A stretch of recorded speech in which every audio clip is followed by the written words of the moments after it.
Shalom Aleichem Internet. My name is Rabbi Sandor Gajzinski. It's great to be back. Here is the weekly Torah Bite. This week's Torah portion is Parshat Tetzaveh, and in this week's Torah portion we have a very glaring omission.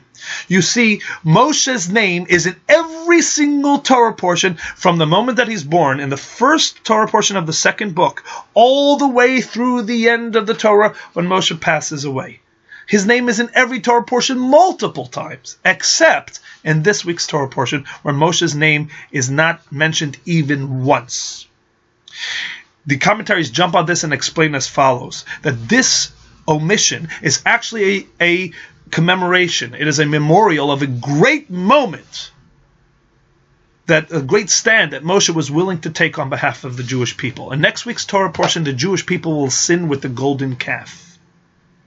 And this will be the low point, the nadir of the Jewish people's existence.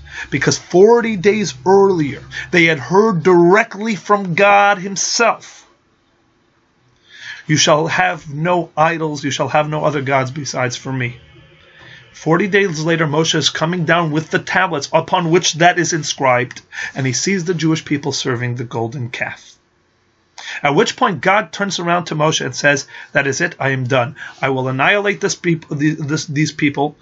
I will hit the reset button and start a new nation from you, Moshe Rabbeinu. You will be the progenitor of the new Jewish people."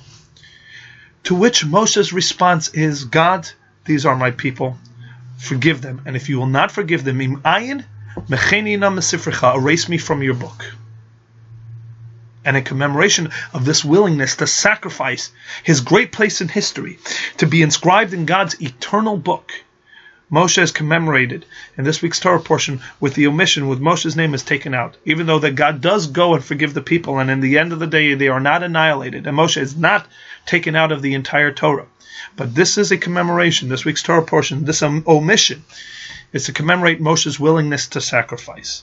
Now the truth is, while on the surface what Moshe was willing to give up was tremendous. He was willing to give up his eternal remembrance, his eternal place in Torah, that he will be forever remembered in history. He was willing to forgo all that. The truth is, that's not even the tip of the iceberg of what Moshe was willing to give up. You see, for Moshe, the Torah was not just God's eternal book. It was his entire existence. It's all he was. He lived and breathed Torah.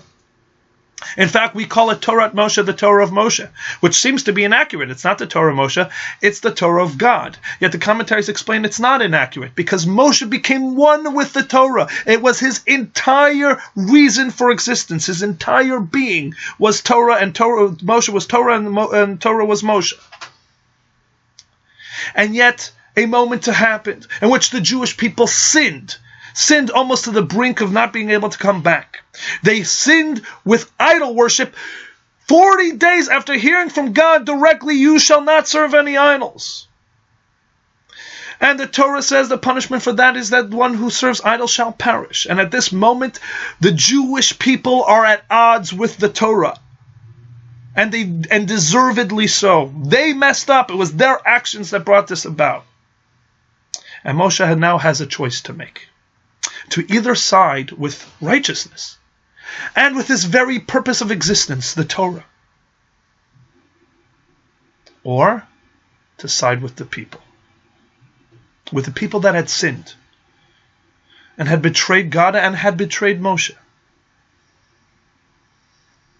And when that moment arrived, that moment of decision arrived, that crossroads arrived, Moshe says, "I'm with the people." And if the Torah cannot forgive the people, and if there's no place for the people in the Torah, then there's no place for me in the Torah, because I am with my people. What that meant was that Moshe was not loving his fellow as himself. He was loving his fellow more than himself, his very existence, his very reason of being. He was willing to give all that up for the sake of a wayward, sinning people. This was Moshe. This was the faithful shepherd. And this is the commemoration of this week's Torah portion, that sacrifice. Now, interestingly enough, while Moshe's name is not mentioned in this Torah portion, his presence is felt more in this Torah portion than in any other Torah portion.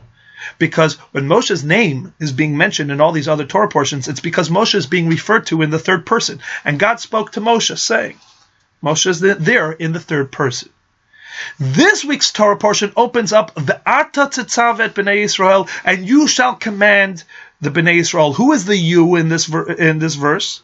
Moshe. Moshe is not being referred to in the third person throughout this Torah portion. He's being referred to in the second person throughout this entire Torah portion. This entire Torah portion is one long dialogue with Moshe. The God is speaking directly to Moshe. And this is a very powerful and important point. If you are willing to stand for what is right, if you're willing to sacrifice for what you believe in, then you will not lose for it. This will be your greatest moment, and you will be remembered for it.